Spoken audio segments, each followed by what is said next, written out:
Stan, here we are in the kitchen again. Internet's been on and off all morning. Trying to research this has become a real pain in the... So any help with this would be most grateful. So these are the Fernglass 08 binoculars, which I've got several pairs of, and I've traded that some out. So you've seen them on video before. Original box. This is the rarer type box. It's like oval shape. It has the instructions. But I undo the catch instructions on the inside. We've seen this before, and this for me is like your standard. I would say the equivalent of the World War II Dienstglas squad binocular, NCO's binoculars. Okay, quite a lot of them are about to buy. And you go on, 30, 40, 50 pound, depending on what comes with them, straps and stuff. So I've been looking through my books for a photograph, and I just can't find the one I want. I know I've got it somewhere, but so if we just look at this photograph here, and I'll hold it up to you.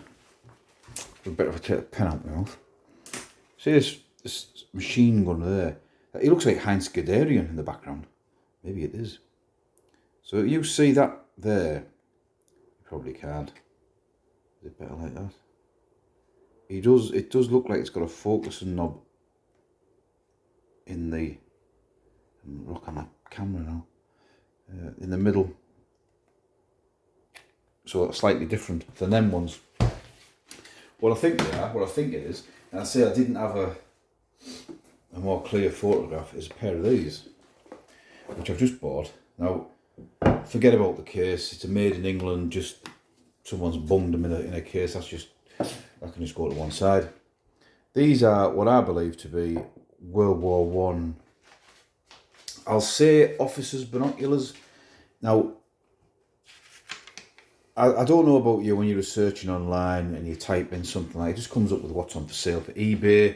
These are made by G. Radenstock of Munich, and they were also camera makers. They didn't start making binoculars till World War One, and a lot of the makers of binoculars have their own sort of database, and I just can't find. Every time you type in serial numbers database, it just comes up with the camera side of it. So I have been a bit stuck with these, and I got to the point where I was losing the will to live. So I've decided just to fire ahead with the video, show you what I bought and what I've bought. So if we take it that, and again, I could be wrong with this, that these Galilean binoculars are your sort of NCO's binoculars, probably officers as well, but these could have been private purchase. These are prismatic, as we've described before. The light comes in there, it folds around, so you get more of a stereo vision. Because these are a bigger field of vision, as you can see. We'll go through all that again. You can see how narrow they are compared to those. Better field of vision. Right, so the binoculars themselves, I paid around 30 quid for them, and they do work. They're a little bit dusty inside, but they do work. They do have it's not a focusing knob, it's an adjustment knob for your degrees. So there's the little pointer on there. And you see there, degrees. Now, if we look at the inscription on the... So that is Militaire Model 1914 6 times DRP. DRP stands for Deutscher Reich Patent. So a patent number. Looks like someone's been into them, because there's a different screw there. Always the case. G. Rodenstock, München, so Munich. The factory was originally in Würzburg. They moved to Munich before the First World War, 1907, something like that. No other marks on there I can see. The interesting part of it is there is an inscription on here. So I'll try to do my best German if I can. Is it better with the light on? Meinem Wetter Paul Koff zur Erinnerung an Ernst Zeit. So, Google Translate, to my cousin Paul Koff, in memory of serious times. And over here, it has a serial number, and then it says Auto Wien, so it's Vienna, 25th of March, 1916. I'll turn the light off, see if it makes it any better. I'll bring the kit right up the camera. Is it gonna focus? Never focus. Auto Vienna. And you're getting that.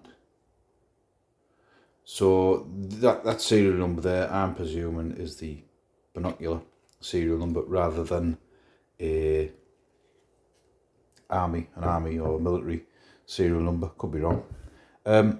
So they are more than likely a pair of military binoculars. I would say probably 100% they are.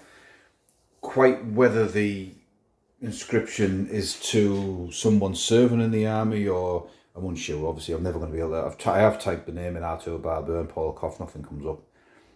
25th of March. There was a few things happening in 1916, but nothing I could really say would. It's probably just a reference to World War One, I would imagine. But they are a nice pair of binoculars. Plenty of wear on them. That there where someone's had the fingers on them, and like I say, they do work. So that's a. These will just go in. The case will just go to one side. I'm not bothered about that, and they'll probably go in my ever-expanding German World War One and World War Two display case.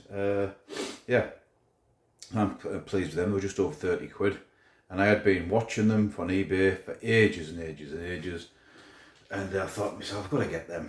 I've got to put them in my collection, and made a couple of offers to the bloke, and he eventually accepted my offer. So that's my Rodenstock or Radenstock Munich Deutsche Reich patent 6x military model 1914, can't see that again. 1914 binoculars and engraved to someone's cousin. So that's a nice little piece of, if not military history, social history. And this is Stan, and I will see you